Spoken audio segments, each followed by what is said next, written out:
Right, now I'm going to be sanding up these other strips of timber I made that I'm going to be cutting 3 segments out of each timber with sloping veneer that goes from one corner to the other, one corner at the top to the bottom corner. As you can see, the glue's foamed out nicely. It's nice and set now. It's been curing for a whole day now, and we're going to send them on the sanding on the belt sander. Just keep moving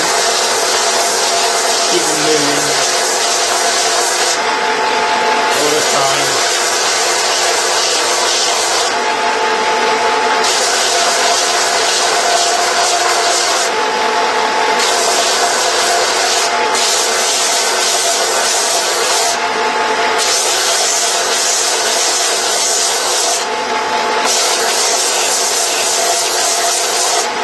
Obviously, this is the face of the segment anyway. This is the top and the bottom part of the segment that are going to be glued together when we glue the rings. It's the top and the bottom when we glue the rings together into a pile of rings. This is what the surface that we'll be gluing together. This is actually the face of the segment. So this is what we will see on the outside of the bowl. So we'll just carry on. I'll sand that down now. So I haven't got all those sanded up now. What I do, I'll just roughly mark on here just to make sure I got enough wood. Well, I should have, because I marked it initially. If I haven't, I can just make the segment a little bit shorter. So turn the segment over.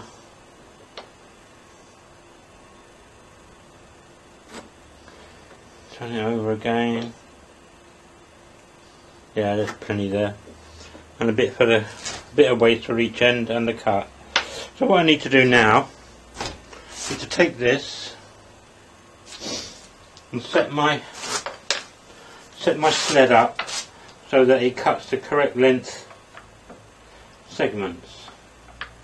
Right, so I know this line here on my sled is the straight line for the. So we just need to get it lined up with the first one.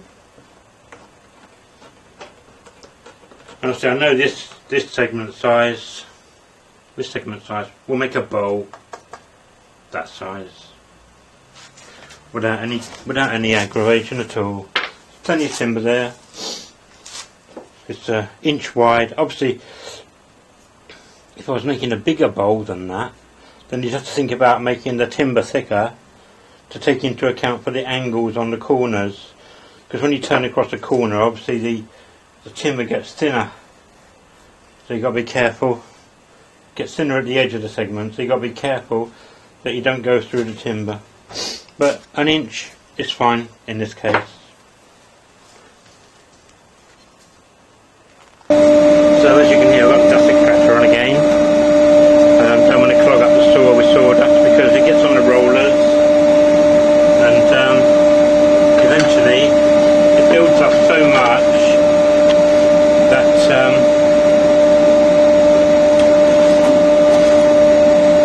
the blade will snap, because it puts extra tension on the blade when the sawdust built up underneath it on the wheels.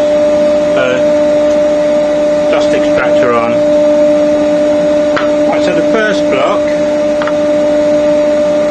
just need to put with the corner just on the line that the blade's going to make, the front corner just on the line that the blade's going to make. So when I take it forward, it's going to cut an angle on the end of 11.25 degrees, which altogether makes 22.5 degrees per segment. It's a 16 segment ring, so that will equal 360 degrees altogether. By 16. Okay, so 11.25 degrees on each side of the block. So this is set so that the angle of the block to the blade when it's in there is 11.25 degrees. Okay, so we're going to cut the first block. It's going to get noisy now because I'm going to turn on my Shopsmith. Here we go.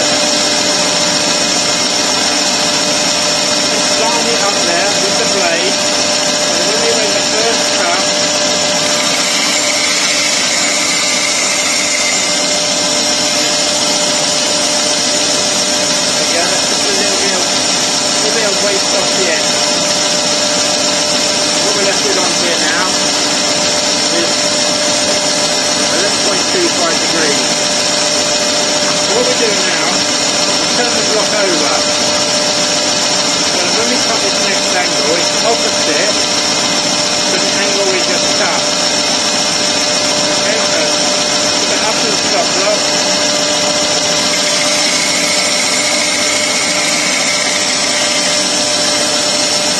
There we go, the first segment. Got 11.25 degrees on both sides,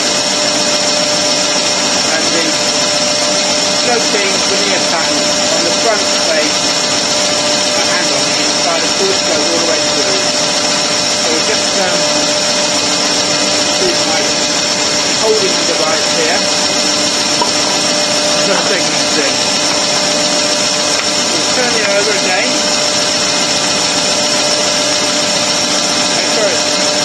Square back against the plate, run it through there again,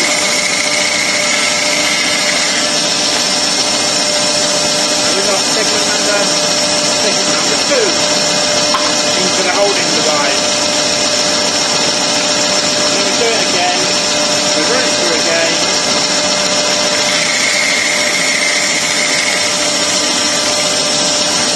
having turned it over. Segment number 3. There's 3 segments from each of the prepared block side made. Okay, and I'm going to carry on cutting those now. And I'll come back to you soon. Right, just to point out a little thing about the bandsaw. Obviously any bandsaw is only as good as you've got your guide block. So what you do, you have to set the guide block so that you just get a bit of paper between the guide block and the blade. When you're cutting, just make sure you've got the depth adjusted so that you're just slightly taller than the item you're cutting. That way the blade is much more stable and less likely to buckle over to the side. So it's got more support on a shorter length of blade. I just thought I'd point that one out for you. Right, so they're all cut and in my holding device here. I'm just going to do a trial fit just to make sure they all fit together nicely. Just do it on here. So, well, the idea is to try and get them so that they don't line up with each other anymore. So just rearrange them so that every one is a bit different and it doesn't line up. So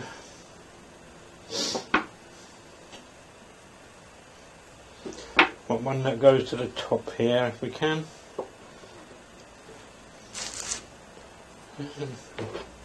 Quite in the right place. So as you can see, I'm getting this sort of staggered effect on the side of the pot so far here. With none of them in the same place really. And we can probably put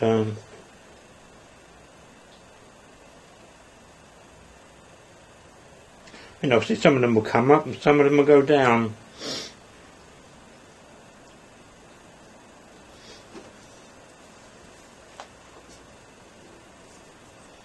So put it one right to the top.